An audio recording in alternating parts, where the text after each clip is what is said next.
Hebreus capítulo 12, a partir do versículo 4, diz assim a santa palavra de Deus: Ora, na vossa luta contra o pecado, ainda não tendes resistido até o sangue, e estáis esquecidos da exortação que, como a filhos, discorre convosco, dizendo: Filho meu, não menosprezes a correção que vem do Senhor, nem desmaieis quando por eles és reprovado, porque o Senhor corrige a quem ama e açoita a todo o filho a quem recebe. É para a disciplina que perseverais, Deus vos trata como filhos. Pois que filho há que o pai não corrige? Mas se estáis sem correção, de que todos têm tornado participantes, logo sois bastardos e não filhos. Além disso, tínhamos os nossos pais, segundo a carne, que nos corrigiam e os respeitávamos. Não havemos de estar em muito maior submissão ao Pai espiritual e então viveremos? Pois eles nos corrigiam por pouco tempo, segundo melhor lhes parecia. Deus, porém, nos disciplina para aproveitamento, a fim de sermos participantes da sua santidade. Toda disciplina, com efeito, no momento, não parece ser motivo de alegria, mas de tristeza. Ao depois, entretanto, produz fruto pacífico aos que têm sido por ela exercitados, fruto de justiça. Somente até aqui, meus irmãos. Vamos orar ao Senhor, rogando a ajuda e o auxílio dEle neste momento. Ó Senhor Deus, Santo Pai, nós rogamos a Ti, Pai, que nesse momento Tu possa nos auxiliar, Pai. Nós dependemos completamente de Ti, Pai. Dependemos completamente, Pai, da obra do Teu Espírito Santo.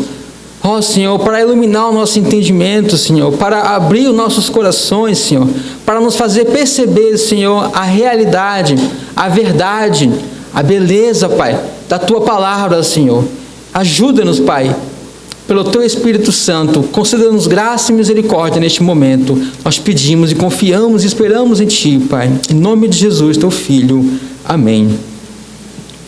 Então, meus irmãos, eu tenho trabalhado com vocês a respeito do tema da disciplina. Vocês devem estar lembrados, né? Estivemos estudando ali o tema da disciplina, o ensino bíblico a respeito da disciplina de Deus para com os seus filhos de maneira geral. E nós vimos que Deus disciplina os seus filhos de maneira positiva, em primeiro lugar, na disciplina que eu chamei de formativa. Por diversas circunstâncias, Deus está nos formando, nos moldando e assim nos criando como seus filhos. Mas também existe a disciplina corretiva de Deus, que é quando Deus faz com que certas circunstâncias difíceis e amargas ocorrerem na nossa vida, às vezes para uma correção de pecados específicos na nossa vida, para nos moldar e nos corrigir de maneira específica.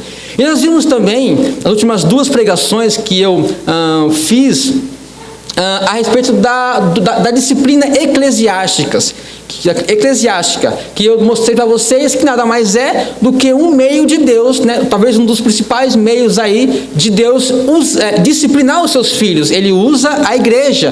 Nós vimos que Deus, como Pai, tem os seus filhos e coloca esses filhos debaixo da tutela da igreja, com a autoridade de Deus sobre a palavra de Deus para disciplinar esses seus filhos, que são os membros de uma igreja, ou da igreja dele. Agora nós precisamos dar um passo mais além dentro desse aspecto da disciplina. Pense comigo um pouco. Deus deu à igreja a responsabilidade de corrigir e disciplinar o pecado na vida dos crentes, certo? Nós já vimos isso. Mas e aos ímpios de uma sociedade como um todo? A quem Deus deu a responsabilidade de disciplinar os pecados ou os crimes? O Estado, não é mesmo? O Estado foi dado, Deus deu a responsabilidade para o Estado de disciplinar, frear, corrigir e punir os pecados ou os crimes, as quebras à lei de Deus e do Estado. O Estado é responsável de disciplinar os civis, os ímpios de maneira geral. E depois disso vem a igreja, tem essa responsabilidade de Deus de corrigir o pecado na vida dos cristãos.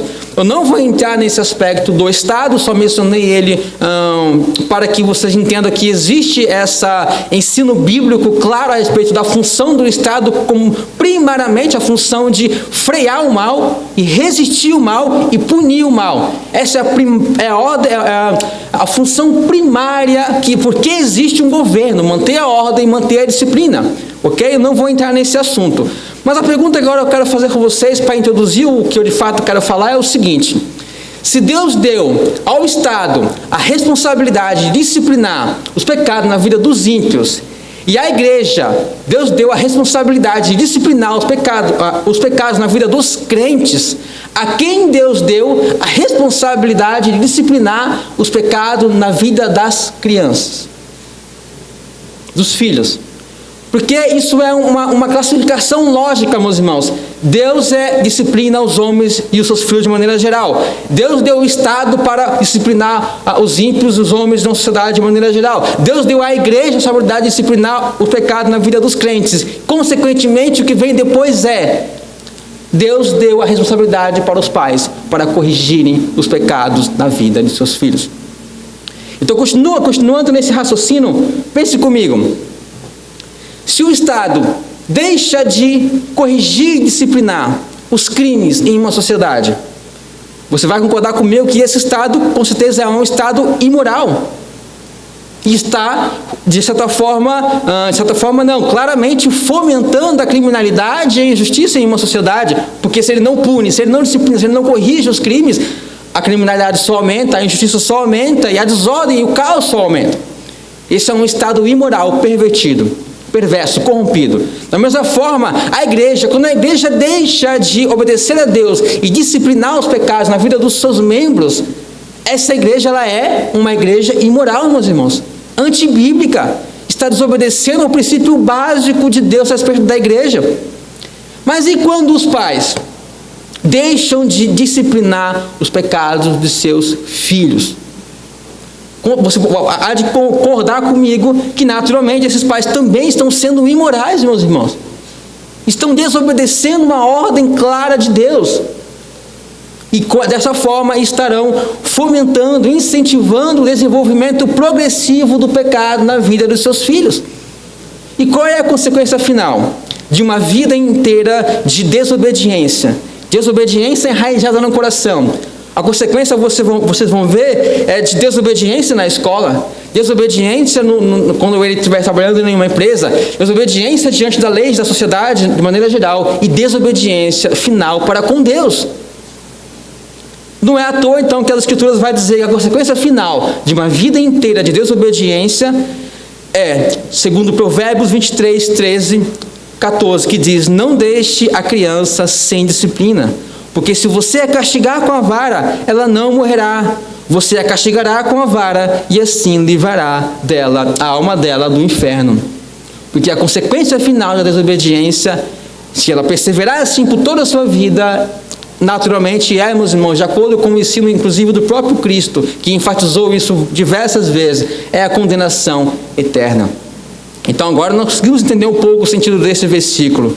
Agora, meus irmãos, avançando um pouquinho mais, para trabalhar esse tema com vocês, que eu entendo que ele é bastante delicado, esse tema da disciplina dos pais para com os seus filhos, eu vou fazer uso do material a esse respeito do Dr. Martin Lloyd-Jones e também do Dr. J. Adams. O Dr. Martin Lloyd-Jones, para enfatizar a importância, para que nós entendamos a importância da disciplina das crianças para a sociedade como um todo, ele diz o seguinte: todos concordarão que este é um assunto tremendamente importante nos dias atuais. Estamos vivendo num mundo que testemunha um alarmante esfacelamento nas questões de disciplina. A insubmissão é excessiva. A disciplina entrou em colapso nessas unidades fundamentais, no casamento e na família. Há um generalizado espírito de insubmissão, e as coisas que outrora se tornavam como certas e inquestionáveis, atualmente não só estão sendo postas em dúvida e questionadas, mas também sendo ridicularizadas e repudiadas. É fora de dúvida que estamos vivendo numa época em que há um fermento do mal agindo ativamente na sociedade toda. E ele escreveu isso aqui, meus irmãos, na década de 60, no início da década de 60, há praticamente 60 anos atrás, que ele escreveu essas palavras. Ele dizemos, podemos ir mais longe, e eu estou simplesmente dizendo uma coisa com que todos os observadores da vida concordam, sejam cristãos ou não, ele diz, e dizer que, de muitas maneiras, estamos face a face com um total colapso, um total esfacelamento daquilo que se chama civilização e sociedade. Não há área de convivência em que isso seja mais evidente e óbvio do que nesta questão do relacionamento de pais para com os seus filhos. Em outro lugar ele diz: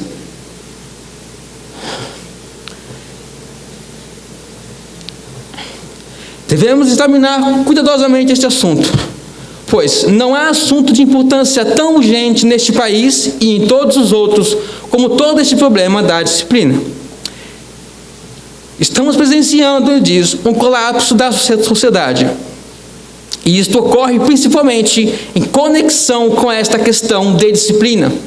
Nós temos esse problema em casa, nós temos esse problema nas escolas, nós temos esse problema na sociedade e em toda parte. O problema, ele diz, para finalizar, confrontado pela sociedade hoje, em todas as atividades da vida, é, em última análise, o problema da disciplina. Em seu sermão sobre o assunto, o primeiro sermão que ele prega sobre isso, ele trata sobre a importância da disciplina e como esse problema ele é grave em todas as esferas da sociedade. No entanto, a raiz do problema está nos lares, como nós vamos ver daqui para frente. Mas o que deveria chamar a sua atenção, meus irmãos, é que a Bíblia, em sua história e em seu ensino, sempre tem nos alertado para o fato de que isto sempre ocorre em tempos ou em sociedades onde não há o temor de Deus. Por exemplo, Paulo, quando ele vai escrever aos Romanos, ele vai fazer uma descrição daquela sociedade que abandonou o temor a Deus. Ele descreve aquela sociedade da seguinte maneira. Ele diz em Romanos 1, 28, ele diz: e por haverem desprezado o conhecimento de Deus, o próprio Deus os entregou a uma disposição reprovável para praticarem coisas inconvenientes, cheios de toda injustiça, malícia, avareza e maldade, possuídos de inveja, homicídio, contenda, dolo, malignidade, sendo difamadores, caluniadores, aborrecidos de Deus ou odiadores de Deus, insolentes, soberbos, presunçosos, inventores de males, desobedientes aos pais e à mãe, insensatos, pérfidos, sem afeição natural e sem misericórdia. Então veja na lista de pecados, essa lista de pecados terríveis que ele narra ali, que caracterizavam o Império Romano, que não tinha temor a Deus, que vivia no paganismo, estava debaixo da ira e do julgamento de Deus. Ele coloca nessa lista de pecados terríveis que caracteriza a sociedade o pecado da desobediência aos pais e à mãe. E quando Paulo descreve, então, se referindo às características dos últimos dias, das perversões que irá definir os últimos tempos, ele escreve a Timóteo dizendo: sabe, porém, isto, nos últimos dias sobrevirão tempos difíceis, pois os homens serão egoístas, avarentos, jactanciosos ou orgulhosos, soberbos, arrogantes, blasfemadores, desobedientes aos pais, ingratos, irreverentes, desafeiçoados e assim por diante. Nos dois casos, o apóstolo nos faz lembrar de que em uma sociedade que perdeu o temor a Deus, uma das marcas e manifestações mais perversas da impiedade, ele diz que sempre é desobediência aos pais e às mães. Agora, isso não significa, meus irmãos, que os filhos de hoje são necessariamente diferentes dos filhos de 2000 anos atrás. A natureza humana não mudou, certo? As crianças não são mais perversas hoje, desobedientes hoje por natureza. Elas são as mesmas, a natureza humana não muda. Uma vez que ela está caída em seus pecados, ela não muda. O que diferencia, meus irmãos, naturalmente, é a forma como elas são criadas. Com disciplina ou sem disciplina. Debaixo do temor a Deus ou no meio do paganismo. É isso que é a grande diferença. Mas não devemos, então, ser meramente negativos aqui, né, para que vocês não percam as esperanças. Pelo contrário, devemos atentar para o que Deus tem a nos dizer e ver que, na verdade, meus irmãos, Ele nos está dando uma oportunidade única de glorificá-lo e de testemunhar a respeito dEle no meio da nossa sociedade. Para chamar a atenção de vocês para esse ponto de como nós devemos aproveitar essa oportunidade que Deus está nos dando, diante do cenário atual que nós vivemos, eu quero lembrar vocês do que Paulo escreveu à igreja de Filipenses.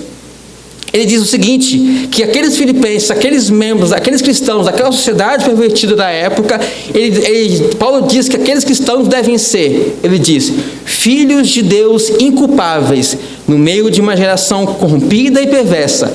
Olha que interessante que ele diz, entre a qual resplandeceis como astros no mundo. Paulo está dizendo, a sociedade está em trevas, nós sabemos disso, mas o que Deus espera de vocês é que vocês resplandeçam como astros, como estrelas, nessas trevas em que vocês estão inseridos. Então, meus irmãos, cada vez mais que a sociedade fica tenebrosa, cada vez mais em que o mundo em que nós vivemos, a sociedade que nós vivemos fica em negritude, mas nós temos aí diante de nós uma oportunidade que Deus nos dá, nos chamando a resplandecer no meio dessas trevas, simplesmente por sermos diferentes, por conhecermos a Deus, por conhecermos a Cristo, por andarmos através da luz das Escrituras. Lâmpada para os meus pés é a tua palavra. E aí, Dardones, para enfatizar esse ponto, ele diz uma coisa muito importante para nós fecharmos essa introdução aqui. Ele diz o seguinte, para encorajar os pais. Acredito, ele diz, que os pais e os filhos cristãos têm uma oportunidade única de testemunhar ao mundo hoje, simplesmente por serem diferentes. Podemos ser verdadeiros evangelistas, demonstrando em nosso viver esta disciplina, esta lei e esta ordem, esta genuína relação entre pais e filhos. Podemos ser instrumentos nas mãos de Deus para levar muitos ao conhecimento da verdade, simplesmente por sermos diferentes. E ele finaliza, pensemos nisso desta maneira. Então, meus irmãos, não sejamos deveras negativos diante do que está diante de nós, mas olhemos para o Senhor, olhemos para o que Ele nos diz e olhemos então para aproveitarmos a oportunidade que Ele nos está dando de glorificá-lo e testemunhá-lo neste mundo que nós vivemos. Amém? Estão de acordo comigo até aqui? Agora vamos pensar um pouquinho sobre toda essa questão de educação de filhos. E os filhos, não se preocupem que eu não vou pegar no pé de vocês, ok? Eu vou pegar no pé dos pais de vocês, ok? Então já pode ficar relaxado aí os filhos, amém? Uma primeira coisa, meus irmãos, né? Nós temos que examinar o que tem sido dito e crido hoje em nossa sociedade a respeito da criação de filhos. E para dar um exemplo e para poder trabalhar esse tema com vocês, eu vou levantar uma questão aqui de uma coisa que tem sido talvez aí um dos mais altos gritos, um dos mais altos, não sei agora qual é o plural ali, um dos mais altos gritos que tem sido feito ser ouvir no ouvido dos pais de hoje. E qual é esse grito? Qual é essa ideia que tem sido crida hoje agarrada? Ele diz mais ou menos assim hoje: pare de se preocupar com o método certo de disciplina dos filhos. Não existe método certo ou errado. Apenas faça do seu jeito, eles dizem. Faça o seu melhor. Faça do seu jeito e tudo ficará bem. Não há método certo ou método errado, eles dizem. Mas será, meus irmãos, que é exatamente assim que funcionam as coisas? Eu entendo que existe uma verdade por trás aqui. Ok? Há uma verdade por trás disso, mas essencialmente, meus irmãos, isso aqui está radicalmente errado. Errado, por quê? Se eu pudesse, por exemplo, só usar um exemplo, antes de tratar e ir além aqui, só dar um exemplo. Será que não existe um método certo ou errado de você criar uma planta?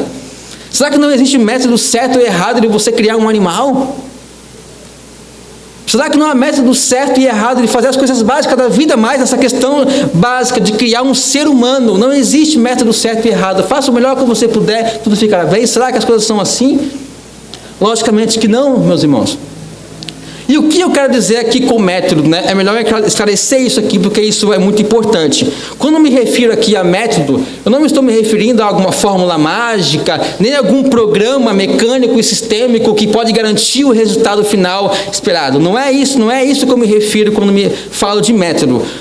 Pense comigo um pouquinho a esse respeito. O que é um método de criação de filhos? Pense, por exemplo, se um pai diz, por exemplo, olha, eu não tenho método nenhum, eu vou criando e faço do jeito que eu achar melhor, ou do jeito que eu aprendi dos meus pais. Até quando o pai diz, olha, eu não sigo método nenhum, isso significa que esse é o método dele. Porque todos nós temos o nosso modo, o nosso jeito, a maneira como nós criamos nossos filhos. Esse é o nosso método. Entende isso? Então, o que são métodos? Basicamente, quando nós falamos de métodos aqui, nós estamos falando de princípios, ou leis, ou princípios, ou regras, pelo qual determina e governa a maneira como nós conduzimos a criação de nossos filhos. Basicamente é isso. Quando você entende os princípios básicos, na qual você crê, na qual você entende que deve ser, basicamente é aí que você desenvolve o seu método. Basicamente, o método é isso, a maneira como você cria os seus filhos, e os princípios que governam essa criação. E só para citar alguns exemplos disso, para responder a essa questão de que não há método, né? Só para citar alguns exemplos, eu teria muitos exemplos para citar, mas o tempo é muito curto para desenvolvê-los.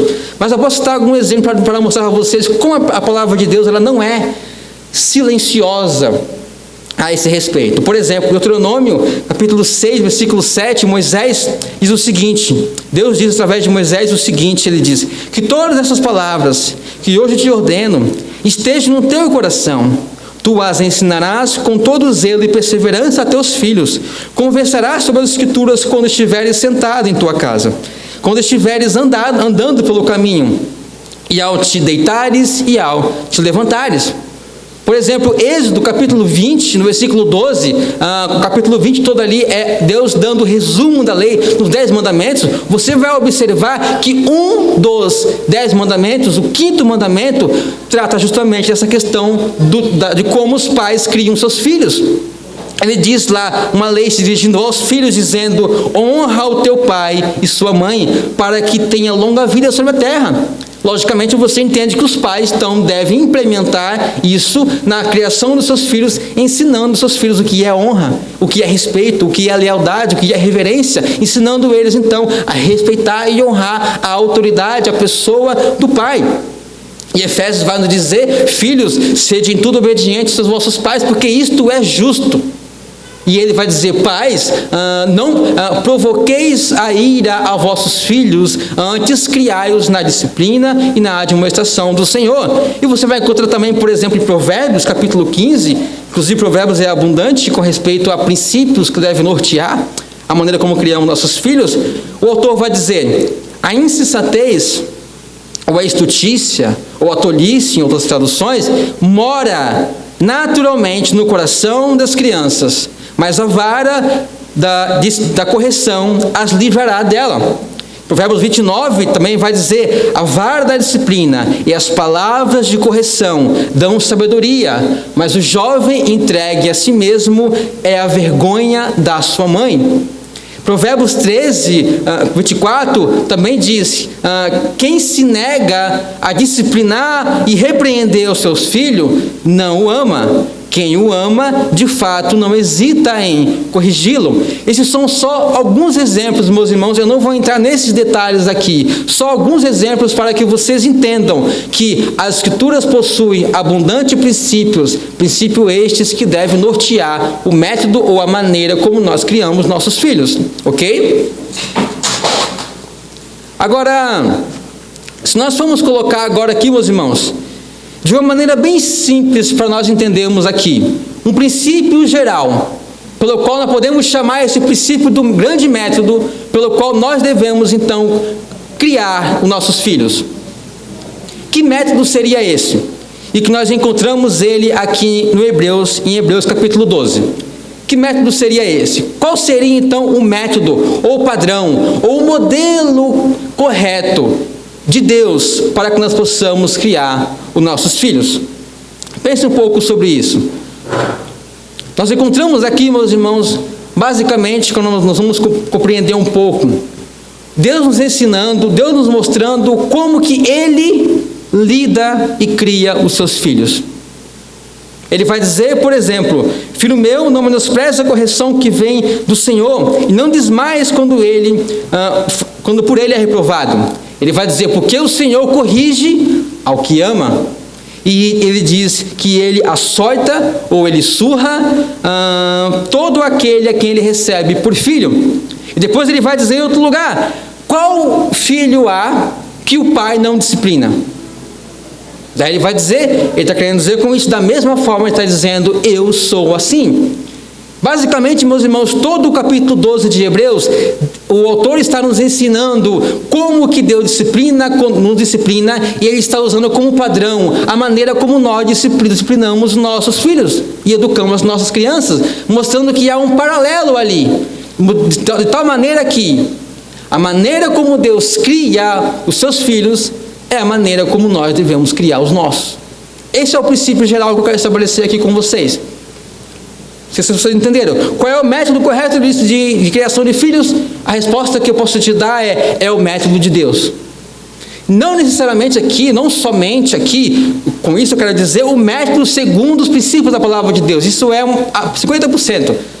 Isso é o início. O que eu quero dizer com o método de Deus, eu estou dizendo justamente a maneira como Deus cria os seus filhos.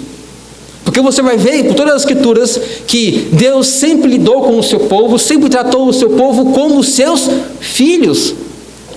E nada mais justo, nada mais correto de que nós olharmos para Deus e vermos como Ele cria os seus filhos, e então aprendemos dele a maneira de nós criarmos os nossos filhos. Entende isso? Eu gostaria de dar pelo menos 3 motivos aqui para vocês, por que nós devemos copiar o método de Deus e aplicarmos em nossa criação de nossos filhos. Primeiro motivo que eu quero dar é que, se somos cristãos, devemos copiar e imitar a Cristo.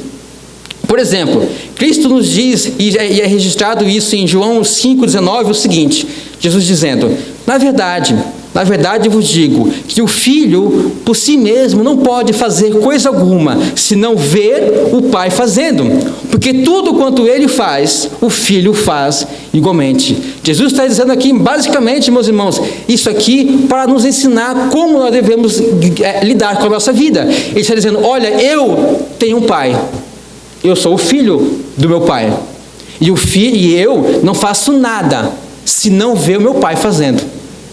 O filho vê o pai fazendo, olha como ele faz, e o faz igualmente. Se nós somos cristãos, meus irmãos, devemos copiar Cristo nisso e fazer o que Ele fez, que foi copiar a Deus. Nós olhamos para Deus, vemos como Deus faz as coisas, e então copiamos eles e aplicamos isso na nossa vida.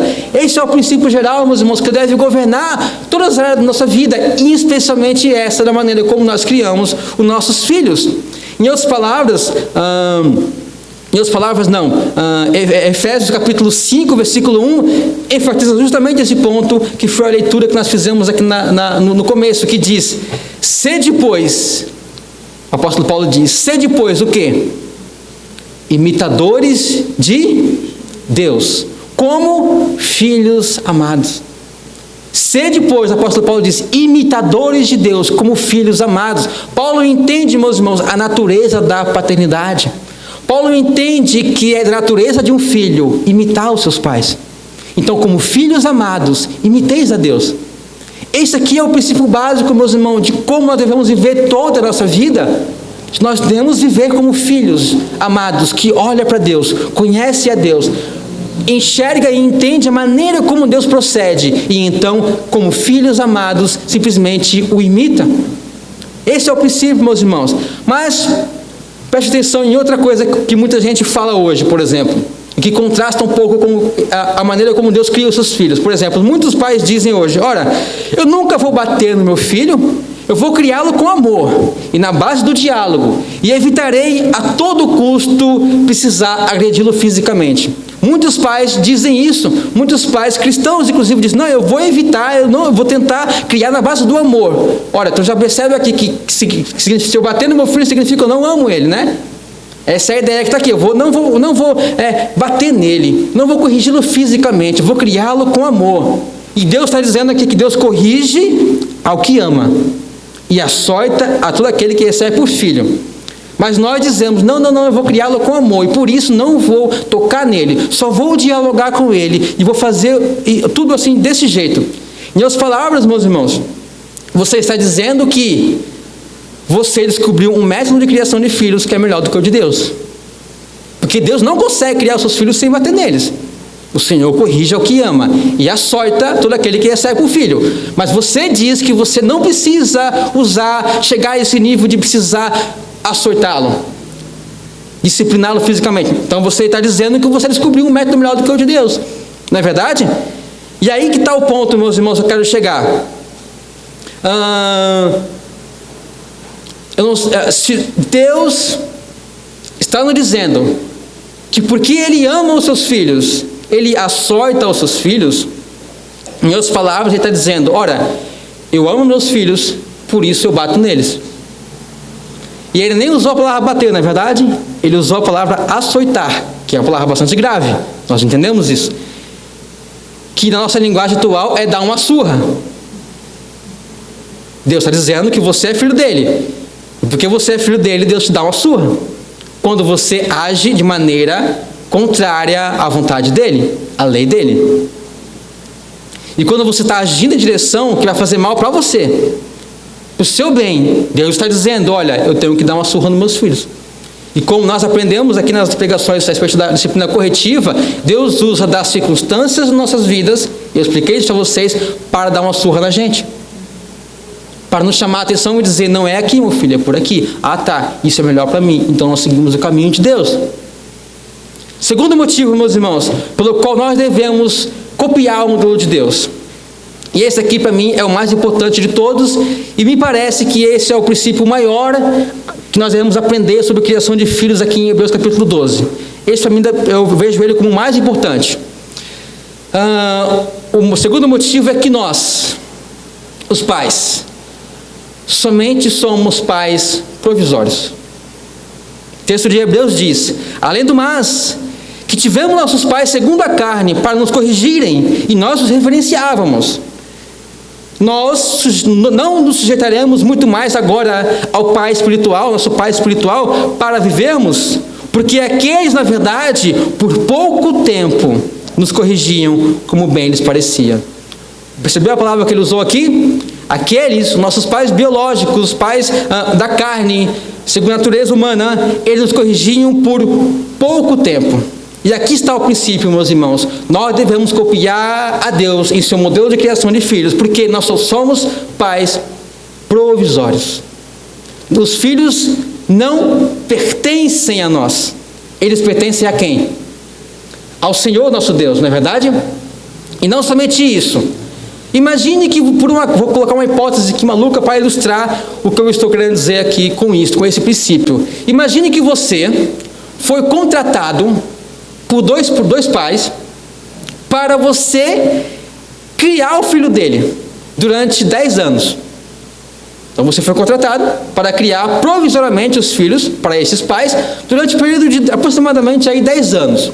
E depois que você criou eles até os 10 anos, eles será passado de volta para a tutela dos seus pais biológicos, originais, né? E eles então darão continuidade à criação desses filhos. Por um acaso, se você fosse contratado aí para criar esses filhos, por um acaso você iria criar esses filhos, ou você deveria criar esses filhos do seu jeito, com os seus gostos, ignorando completamente que tipo de criação, que tipo de pais são os pais verdadeiros deles? Se você criar esses filhos durante esses 10 anos, do seu próprio modo, de acordo com os seus gostos, e não de acordo com a criação que ele vai ter depois, continuadamente depois com os futuros pais, a criança, meus irmãos, vai ter um sério problema. Porque digamos que você foi completamente indisciplinado, sem colocar norma, sem colocar regra, deixou o filho sempre livre, durante 10 anos. E agora os pais originais que vão continuar a criação deles, não são como vocês. Eles são disciplinados, eles colocam regra, eles dizem não, e eles não são indulgentes para com os seus filhos. Imagina o drama que essa criança vai passar. Porque ela foi criada durante 10 anos de um jeito, mas agora ele tem outros pais que são de fato os pais originais dela, mas ela não se entende ali, ela não se encontra ali, ela não entende aquele procedimento novo para com ela. Ela não foi preparada para a transição. Com isso eu quero dizer, e talvez vocês que são espertos já pegou onde eu quero chegar. Esse homem está dizendo que os pais criam seus filhos por pouco tempo. E esse homem está dizendo que depois de certo tempo os filhos passam para a tutela de Deus. E agora dali em diante será Deus que irá lidar com ele.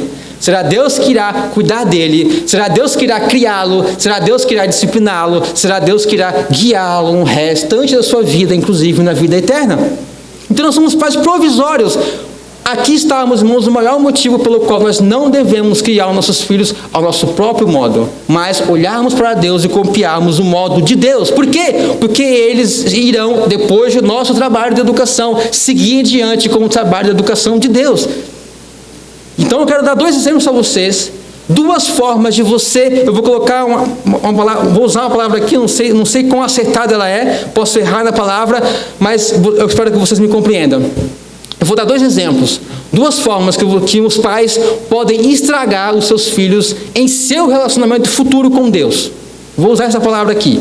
Você pode prejudicar o seu filho em seu futuro relacionamento com Deus pela maneira como você cria os seus filhos. Por exemplo, eu vou mencionar 2 tipos de pais, 2 opostos. Digamos que você é um pai que não aplica a disciplina nos seus filhos. Você decidiu seguir nessa outro método aqui, mais positivo, de querer só levar na conversa, e de não disciplinar e não corrigir, e você caiu nessa ideia de que você nunca pode dizer não para uma criança, nunca deve impor limites, você entrou nessa ideia e você criou o filho totalmente de forma indulgente e até mesmo mimada. Você mimou o seu filho durante 18 anos. Você quase nunca disse um não para o seu filho durante 18 anos. E você praticamente nunca tocou fisicamente com palmada, seja com a vara, durante 18 anos. Você criou ele assim. E essa foi a sua forma de ensinar para o seu filho o que é o amor de um pai. No entanto, meus irmãos, quando esse filho crescer, se casar, sair de casa, agora quem vai tratar com ele? Quem vai cuidar dele? Não é mais você, não é mesmo? É o seu pai espiritual, de acordo com Hebreus. E esse pai, nosso Deus, por um acaso, ele nunca vai dizer não para você? Para os seus filhos? Por um acaso, esse pai, Deus, nunca vai discipliná-lo e corrigi-lo e açoitá-lo? Por um acaso, esse pai, nosso Deus, vai fazer tudo de acordo com as nossas vontades e nunca fazer com que nós nos voltemos à vontade dele? Então eu quero chegar. Se nós criarmos nossos filhos de maneira indisciplinada, de maneira sem correção, e nós mostramos para isso que isso é amor, quando ele estiver lidando com Deus, ele vai ter uma dificuldade séria de entender os procedimentos de Deus para com ele. Deus vai amá-lo de um modo que os seus pais não o amaram. Ele diz, Deus disciplina e corrige aqueles que ele ama. Mas o meu pai me ensinou que amar significa nunca dizer não. E agora está aqui Deus, que diz que me ama, mas vive me dizendo não. Pensa na crise que essa criança vai ter, essa criança adulta agora, com Deus, meus irmãos. Vai ter séria dificuldade com Deus. Simplesmente essa pessoa, muito provavelmente, vai ter um longo período de dificuldade de entender a Deus, entender os procedimentos de Deus para com ela, por causa de uma maneira errada e equivocada que os pais criaram essa criança. Mais um motivo aí de nós criarmos nossos filhos olhando para Deus, porque para que a transição seja mais suave e para que eles entendam a Deus quando Deus lidar com eles de forma mais firme e mais difícil. Nós amolecer demais, ele vai ter dificuldade depois. A segunda maneira, meus irmãos, agora é o extremo oposto. Existe uma maneira talvez ainda pior de você, digamos assim, estragar o seu filho em seu relacionamento, no seu relacionamento futuro com Deus. E é o que? É o excesso de disciplina. Os pais podem sim ser excessivamente regrados, excessivamente ditador, excessivamente dominadores, inclusive impondo a força, impondo a vontade do filho, a sua vontade, e até mesmo a sua fé. Observe esse ponto. Até mesmo a fé, existe uma maneira de se apresentada e ganhar o filho na questão da fé. A fé jamais deve ser algo, em qualquer situação, imposta goela abaixo. Ninguém crê se não quiser. Não podemos nem isso impor. Então existe uma excessiva disciplina, uma excessiva falta de amor, inclusive, falta de afeto, e só criar a base das regras e das disciplinas, e porque aqui quem manda sou eu, e o filho tem que obedecer, senão ele apanha, ele vive tomando surra, e ele tem que obedecer a Deus, ele tem que ir para o culto, ele tem que ler a Bíblia, e tudo é a força, a força, a força. Essa também, meus irmãos, pode ser o meio de você estragar o seu filho em relação a Deus. Dr. Martin Lloyd-Jones conta a história de um homem que num culto que ele pregou, esse homem veio conversar com ele depois, e esse homem disse para ele o seguinte: olha, fazem 20 anos que eu não entro em um templo. O Dr. Lloyd-Jones perguntou, mas por que fazem 20 anos que você não entra num templo? Ele disse, porque o fato, e na explicação que ele diz, o fato era que os pais deste homem eram cristãos, porém eram péssimos cristãos. E eles haviam criado esse menino na base de regras, de surras e sem amor. E além disso, eles forçaram a sua fé cristã sobre a vontade da criança, de maneira que enfadou ela completamente. Esse homem então cresceu e saiu das casas do seu pai e nunca mais entrou novamente em uma igreja. Por quê? Porque o pensamento dele foi o seguinte, meus irmãos: se o Deus que existe é esse Deus dos meus pais e da minha mãe, eu não quero servir esse Deus. Eu não quero nada com esse Deus. Se Deus é assim, eu não quero saber dele. E ele passou 20 anos sem ir a uma igreja, vivendo uma vida sem Deus no mundo. Por quê? Porque Deus foi apresentado para ele na infância, durante 18 anos, provavelmente. Mas o Deus que foi apresentado para ele não era o Deus verdadeiro. Era um Deus carrancudo, era um Deus ditador, era um Deus sem amor, sem misericórdia, sem graça. Então, há esse outro extremo, meus irmãos, a indisciplina total e a excessiva disciplina, o excesso de regras, também você pode prejudicar o relacionamento com Deus futuro, com os seus pais. Então, veja, meus irmãos, que a maneira como nós criamos nossos filhos podem facilitar ou dificultar para sempre a maneira que eles irão ver e se relacionar com Deus. Então devemos criar nossos filhos, meus irmãos, da maneira de Deus, com disciplina sim, mas com amor, com disciplina sim, mas com equilíbrio, com disciplina sim, mas com respeito, com afeto à criança, que é um indivíduo, que é uma pessoa, que é uma alma, que pertence não a você, para você fazer dela o que você bem entender, mas uma pessoa, um indivíduo, uma alma, que pertence, em último lugar, ultimamente, a Deus. Para que isso tudo, para que o nosso tempo de paternidade e a transição para o tempo de paternidade de Deus seja a melhor possível, para que eles venham a se relacionar o melhor possível com Deus, pela maneira como nós o criamos. E o terceiro e último motivo, eu quero dar a vocês, e esse talvez é um dos mais difíceis de se tratar, mas é muito importante, porque vai nos entender o que o autor de Hebreus quis dizer no versículo 9, quando ele diz que Deus, porém, nos disciplina para aproveitamento, a fim de sermos participantes da sua santidade. Para que vocês consigam entender o que significa isso, eu quero trabalhar com vocês aqui um pouco. Vejam, hoje nós temos diversos métodos apresentados para nós, digamos, no mercado, métodos populares, de criação de filhos, que são desenvolvidos basicamente aí pela psicologia moderna. E o ponto que eu quero trabalhar com vocês é o seguinte: qual é o problema dos métodos de criação de filhos da psicologia moderna, digamos assim? Eu gostaria de levantar 3 problemas com vocês aqui. O problema dos métodos da psicologia moderna é, primeiro, eles não sabem o que é o homem em sua natureza. Segundo, eles não sabem qual é o problema que há na natureza humana. Em terceiro lugar, e mais importante, eles não sabem dizer exatamente o que o homem deve ser em seu produto final, o resultado de uma educação ou de criação. Essas 3 coisas. Em primeiro lugar, eles não sabem dizer o que é o homem. Eles não estão de acordo sobre o que é o homem. E o conceito básico que predomina hoje por trás dos métodos modernos de criação de filhos é que a natureza humana, ela é essencialmente boa. Veja, a Escritura nos ensina que a natureza humana, ela é essencialmente corrompida pelo pecado e, portanto, má. Outros vão dizer que a natureza humana, ela não é nem inclinada para o mal, nem inclinada para o bem, ela é neutra.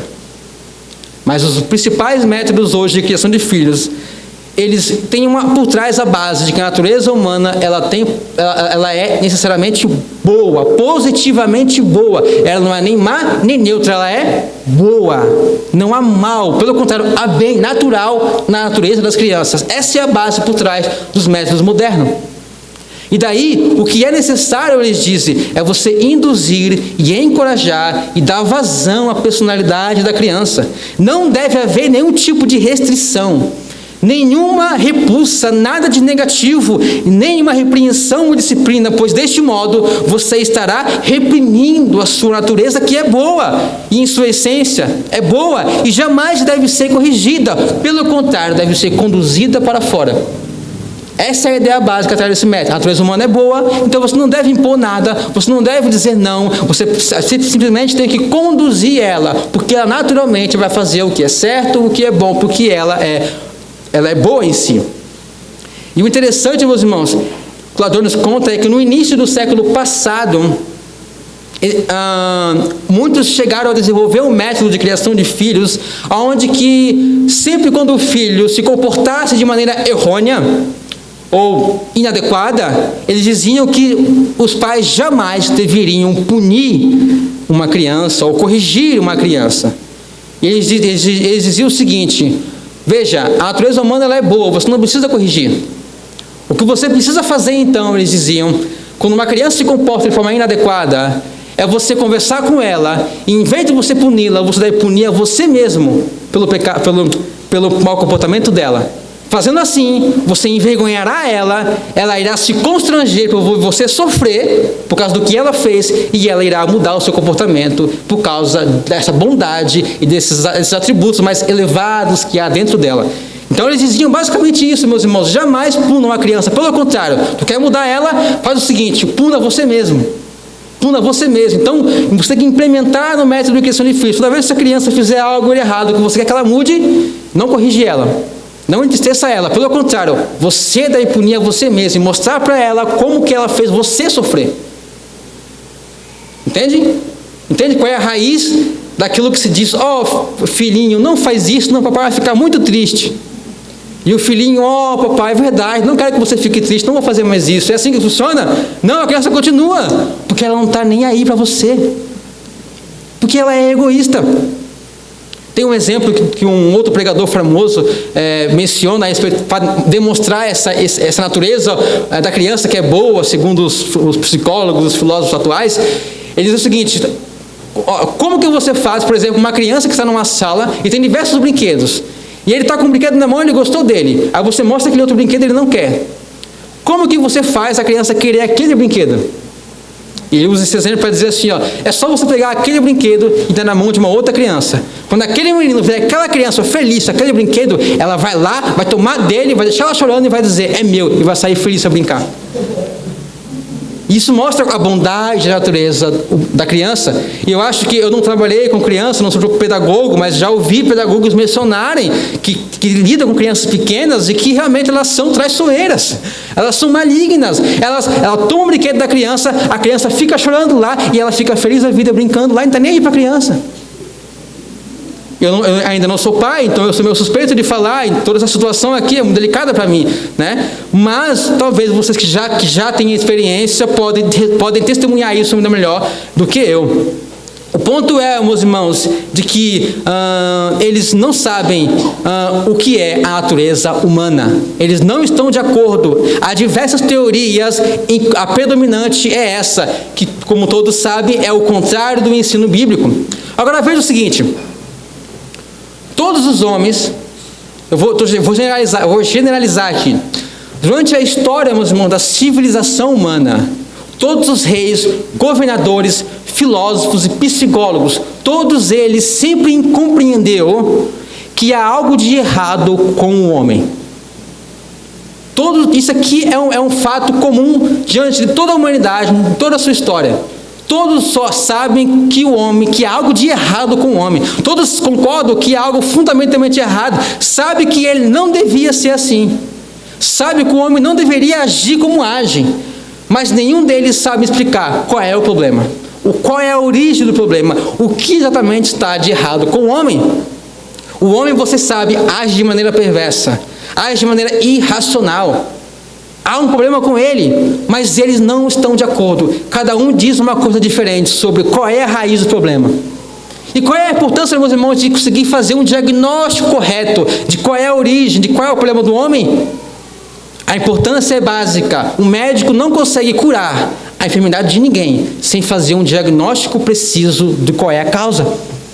Se os psicólogos não conseguem identificar qual é a causa, psicólogos, filósofos, cientistas não conseguem identificar qual é a causa do problema moral do homem, por que ele se comporta como se comporta, por que ele se comporta de maneira maligna e irracional, se eles não conseguem identificar qual é o problema, logicamente, meus irmãos, que todos os tratamentos irão fracassar.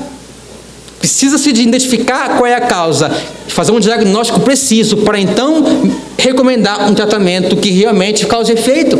E aí está, meus irmãos, os psicólogos sabem qual é a natureza do homem, sabem qual é o problema, eles não sabem.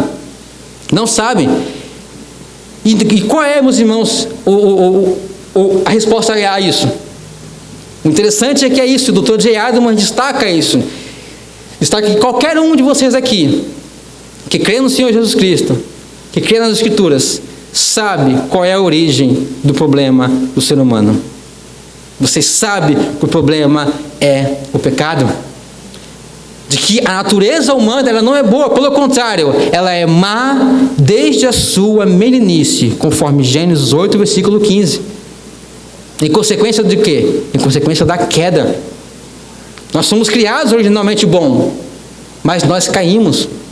Nós fomos corrompidos pelo pecado. E agora nosso coração é rebelde, se opõe contra Deus e tudo contra é lei. Tudo contra todo tipo de lei. E agora, meus irmãos, o homem que fora criado originalmente bom, e agora ele é um rebelde.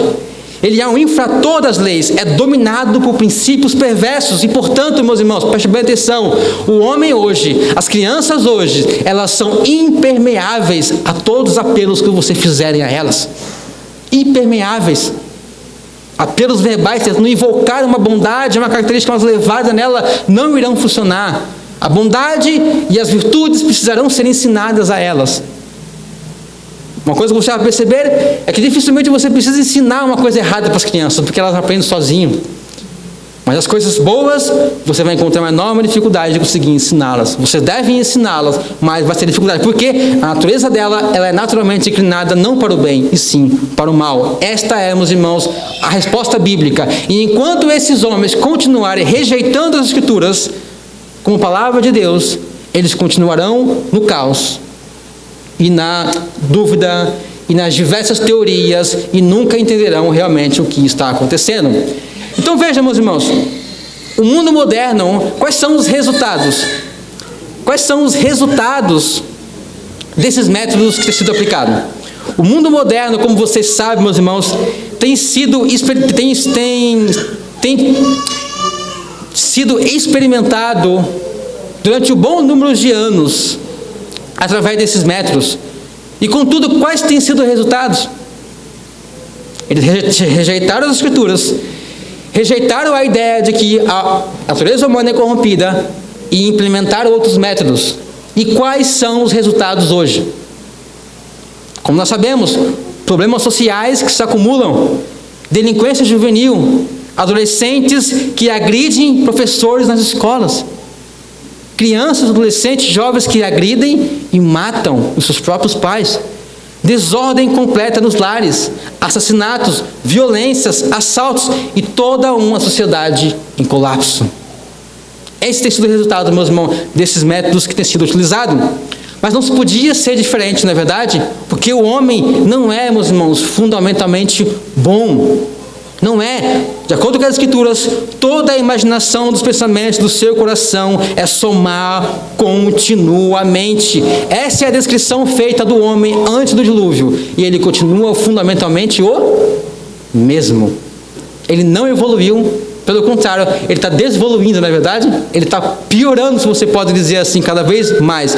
E aí tá, meus irmãos. Agora, o último ponto que eu quero tratar aqui é que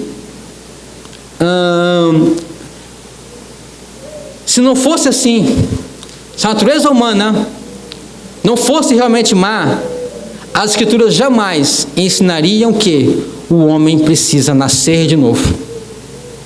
Se a natureza humana não fosse tão má como ela é, Jesus jamais precisaria ter vindo morrer na cruz por nós. A prova, meus irmãos, de que nós somos realmente malignos é a necessidade de que nós nascemos de novo e a necessidade de Cristo ter pagado inteiramente por nossos pecados, porque de nós mesmos nós nada podemos fazer de bom para agradar a Deus. Nós somos desobedientes por natureza. Agora vejam, os psicólogos não sabem exatamente qual é a natureza humana, como é a natureza humana. Eles não sabem exatamente qual é o problema que há com o ser humano. Mas mais importante de tudo, meus irmãos, isso aqui eu vou trabalhar com vocês para encerrar. Mais importante de tudo, eles não sabem dizer qual é o produto final. Como que o homem deve ser no final de uma educação ou de um tratamento. E agora eu quero trazer a vocês o trabalho do Dr. Jay Adams, que é praticamente um erudito na área de aconselhamento bíblico e da psicologia. E quando ele veio aqui no Brasil, em 1989, ele declarou o seguinte sobre essas questões da psicologia. Ele declarou o seguinte: naquela época, na década de 80, início da década de 90, ele disse que naquela época já havia cerca de 230 tipos básicas de psicologias. 230 tipos de psicologias diferentes circulando pelo mundo. 230. Isso significa dizer, meus irmãos, que eles tinham naquela época cerca de 230 pontos de vista basicamente diferentes sobre o que é o homem, o que há de errado com o homem e o que o homem deve se tornar. 230, basicamente. E em 1988, o Dr. Jay Adams diz que esses homens lá nos Estados Unidos, no Arizona, fizeram uma conferência e reuniram os diversos representantes das diversas abordagens, das diversas escolas de psicologia. E a revista Times, comentando sobre essa conferência, alegou o seguinte, de que a única coisa que aqueles homens concordavam é que eles não concordavam com coisa alguma. Com coisa alguma. E se vocês não estão acreditando ainda, o Dr. Jay Adams diz que ele mesmo participou de um júri na Califórnia, onde um psicólogo foi trazido para defender o réu. E naquela ocasião, o promotor se aproveitou da ocasião que ele estava no tribunal diante do juiz e fez a seguinte pergunta para aquele psicólogo. E ele perguntou o seguinte, promotor: por um acaso, os psicólogos concordam em alguma coisa, em qualquer coisa sequer? E aquele psicólogo que disse o Dr. Jay Adams, era bastante conhecido na região, respondeu da seguinte maneira, e diante do júri, sob o juramento, no tribunal, ele disse: não concordam. Essa, meus irmãos, é a situação da psicologia atual. E segundo o Dr. Jay Adams, ele afirma claramente que nessa área, muitas outras também, mas essa área principalmente, ele diz que dificilmente há consenso, dificilmente há um acordo entre os diversos estudiosos e os diversos gênios, por assim dizer, que desenvolveu as diversas psicologias. E se você que conhece um pouquinho mais disso disser: não, Diego, não existe 230 psicologia. Na verdade, atualmente, existe pelo menos 10 abordagens diferentes, né? Ok, 10 abordagens diferentes, mas se você observar, se você ler um pouquinho sobre isso, você vai ver que mesmo dentro de cada uma dessas 10, existem divisões, porque mesmo nessas divisões, mesmo nessas áreas que ele concorda, dentro delas, eles não conseguem concordar. E aí eles dividem em diversas vertentes, mesmo dentro de alguns tipos de psicologia específicas que são conhecidas e popular hoje. Mas eu não quero cansar vocês com isso. O que eu quero destacar é o seguinte: se os psicólogos construíssem uma máquina, eu quero ilustrar isso para vocês. Se o psicólogo construísse uma máquina, na onde ele colocasse o homem ali, cheio de problemas, cheio de dificuldade, e essa máquina fosse capaz de transformar o homem totalmente no que quer que eles quisessem.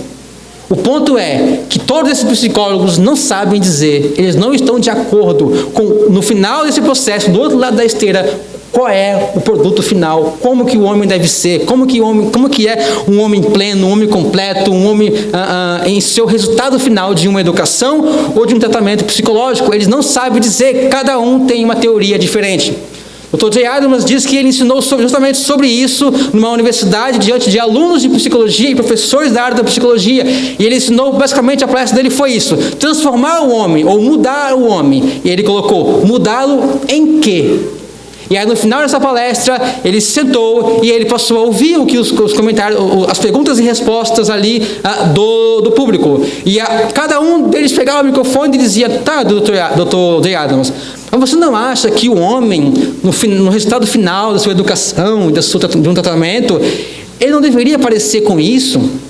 Ele não deveria ser assim, ser uma pessoa fluida, ou ser uma pessoa dominada, ou ser uma pessoa evasiva. Então, cada um pegou o microfone e disse: mas você não acha que, na verdade, o homem deveria parecer com isso? E cada um dizendo: não, você não acha que deveria ser assim? E a resposta do Dr. J. Adams foi a seguinte: quem somos nós? E que autoridade temos nós para dizer com que o homem deve se parecer? Quem somos nós? E que autoridade temos nós, ou nós psicólogos, nós desenvolvedores das ciências humanas, quem somos nós para dizer o que o homem deve ser, como que ele deve ser? E ele enfatiza: a menos que haja uma revelação direta e clara do Deus que criou esse mundo e os seres que aqui vivem, ninguém tem autoridade para dizer como uma pessoa deve ser ou com o que ela deve se parecer em seu produto final, na sua educação ou em um tratamento. Somente, meus irmãos, o nosso Criador tem a autoridade, e somente se for através de uma revelação clara. Caso contrário, nós não temos como saber e não podemos se arrogar dizer como que o homem deve ser. Agora pense comigo um pouquinho. Você não estudou tudo aquilo que esses homens estudaram. Você não pesquisou tudo aquilo que esses homens pesquisaram, é verdade? E eles não chegaram no acordo, é verdade? Mas cada cristão aqui, que realmente conhece a Deus, por intermédio de Jesus Cristo, sabe me responder aqui agora, com o que ou com quem o ser humano deve se parecer. Você sabe, não sabe? Com Jesus Cristo. A Escritura nos ensina que nós somos criados o quê? A imagem e semelhança de Deus. Mas nós caímos, essa imagem foi corrompida. E o que o Evangelho faz conosco agora? Romanos vai nos dizer: porquanto aqueles que de antemão conheceu, também os predestinou para serem semelhantes à imagem do seu Filho. A imagem do seu Filho. Cristo e o próprio Deus que nos criou a sua imagem, Ele é o modelo, Ele é o padrão, Ele é o referencial pelo qual nós devemos compreender e entender que deve ser o resultado final de um homem no final de sua criação. O apóstolo Paulo vai dizer em 2 Coríntios 3 também, a respeito desse assunto, ele vai dizer o seguinte: mas todos nós, com o rosto descoberto, refletindo como um espelho a glória do Senhor, somos transformados de glória em glória. Preste bem atenção, somos transformados de glória em glória na mesma imagem, como pelo Espírito do Senhor. Esse homem está dizendo que nós contemplamos a glória de Deus, como que por um espelho. Nós somos o espelho.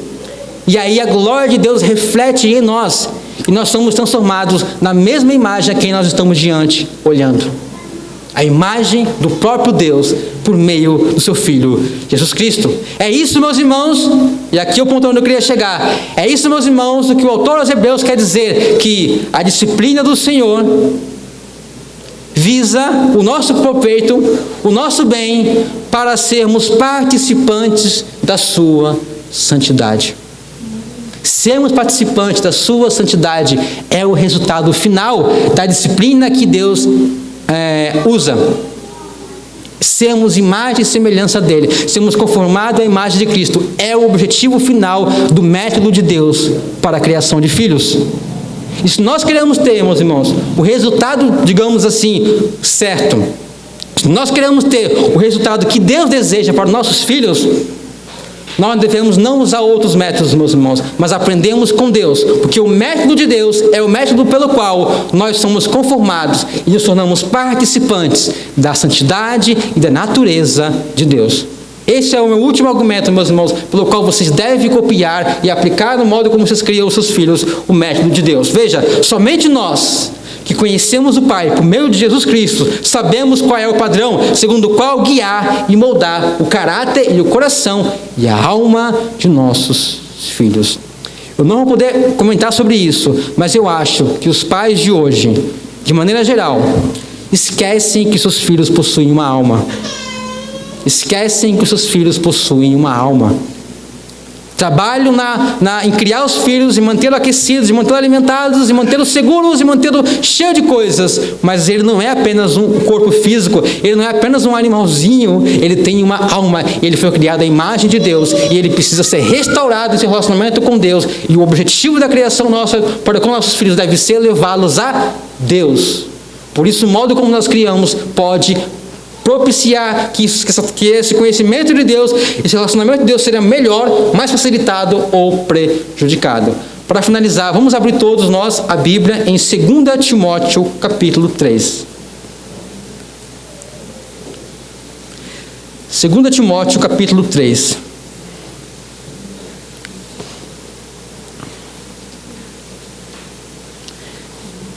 Segunda Timóteo capítulo 3, a partir do versículo 12. Esse texto que nós leremos, meus irmãos, resume tudo aquilo que eu falei a vocês aqui. 2 Timóteo capítulo 3, versículo 12, diz o seguinte: Ora, todos quantos querem viver piedosamente em Cristo Jesus serão perseguidos, mas os homens perversos e impostores irão de mal a pior, enganando e sendo enganados. Tu, porém, permanece naquilo que aprendeste e de que fostes inteirado, sabendo de quem o aprendeste, e que desde a infância sabes as sagradas letras, que podem tornar-te sábio para a salvação pela fé em Cristo Jesus. Toda a Escritura é inspirada por Deus e é útil para o ensino, para a repreensão, para a correção e para a educação na justiça, a fim de que o homem de Deus seja perfeito e perfeitamente habilitado para toda boa obra. Nós cremos nisso, meus irmãos. Aqui está, meus irmãos, de maneira geral, os princípios que devem nortear a maneira como nós criamos nossos filhos. Vamos orar agora neste momento? Ó Senhor Deus, Santo Pai, nós te damos graças, Senhor, pela Tua palavra, Senhor. Mais uma vez, Pai, nós te damos graça porque Tu não nos deixastes em trevas, Pai. Nós te damos graça porque Tu nos deste, Pai, a luz para os nossos caminhos, Pai. Te agradecemos também, Pai, porque Tu não somente nos deste a Tua palavra para guiar o nosso espaço, mas o Senhor nos chamou para sermos luz neste mundo, Pai. Para brilharmos como luzeiros, como astros, Pai. Nesse mundo que a cada vez se torna mais tenebroso, Senhor. Ajuda-nos, Senhor, a crermos em Ti, a crermos em Tua palavra, a Te amarmos, a Te conhecermos, Senhor. E realmente, Pai, sermos obedientes à Tua palavra, Pai, se queremos que nossos filhos nos obedeçam, Pai. Te conheçam e Te amam, Pai. Em nome de Jesus. Amém.